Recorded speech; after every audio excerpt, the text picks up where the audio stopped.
পাঁচ দল নিয়ে আগামী ১৯ ডিসেম্বর মাঠে গড়াচ্ছে বিপিএল। দেখা যাবে না বরিশালকে নবাগত দল হিসেবে যুক্ত হয়েছে নাবিল গ্রুপের রাজশাহী।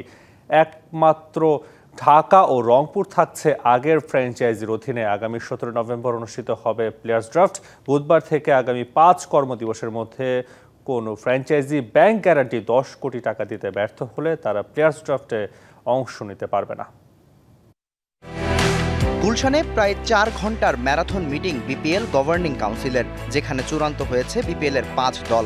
বরিশাল দল নিতে আগ্রহী প্রতিষ্ঠান আকাশবাড়ি হলিডেজ বাদ পড়েছে শেষ মুহূর্তে।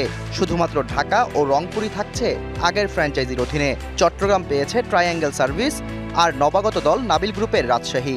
বিশ্লেষণ করে ফাইন্যান্সিয়াল ইন্টিগ্রিটি এবং অন্যান্য জিনিস চেক করার পরে আমরা বিপিএল গভর্নিং কাউন্সিল সর্বসম্মতে এই ৫টা টিম আমরা ফাইনালাইজ করতে পেরেছি। অনেক ফ্র্যাঞ্চাইজি অকশনের আগ্রহ দেখালেও সেই ইচ্ছা হয়তো পূরণ হচ্ছে না। ১৭ নভেম্বর প্লেয়ার্স ড্রাফটের দিনক্ষণ চূড়ান্ত করেছে বিপিএল গভর্নিং কাউন্সিল।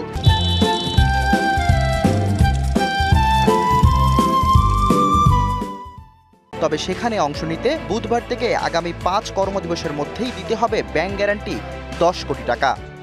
৫ দিন ওয়ার্কিং ডেজের মধ্যে যদি আমরা ব্যাংক গ্যারান্টিটা না পাই, আমরা কিন্তু তাদের প্লেয়ার ড্রাফটে অংশগ্রহণ করতে দিব না। We are very strict. এই ১০ কোটি টাকার ব্যাংক গ্যারান্টি যদি কেউ দিতে ব্যর্থ হয়, সেই ক্ষেত্রে এই ২ কোটি টাকা ফরফেইট হয়ে যাবে, মানে বাংলায় বলে তামাদি হয়ে যাবে। এটা আমাদের কোষাগারে চলে আসবে, তারা আর এটা ক্লেম করতে পারবেন না। টুর্নামেন্ট শুরু ১৯ ডিসেম্বর, চলবে ১৬ জানুয়ারি পর্যন্ত। আয়ারল্যান্ড সিরিজ ও টি-২০ বিশ্বকাপের মাঝামাঝিতে ক্রিকেটারদের বিশ্রামের কথা চিন্তা করেই এই সময় নির্ধারণ করা হয়েছে।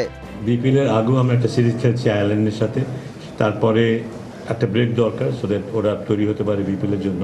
At the same time BPL শেষ হওয়ার পরে আমাদের ওয়ার্ল্ড কাপ আছে, সো সেখানে বিপিএল এর পরে একটা বিশ্রামের সময় থাকবে, তারপর আবার প্রিপারেশনের দরকার হবে। সেই সব কিছু মিলিয়েই কিন্তু এই টাইম ফ্রেমটাকে ঠিক করা হয়েছে। Shahriar Hossain, DBC news, Dhaka.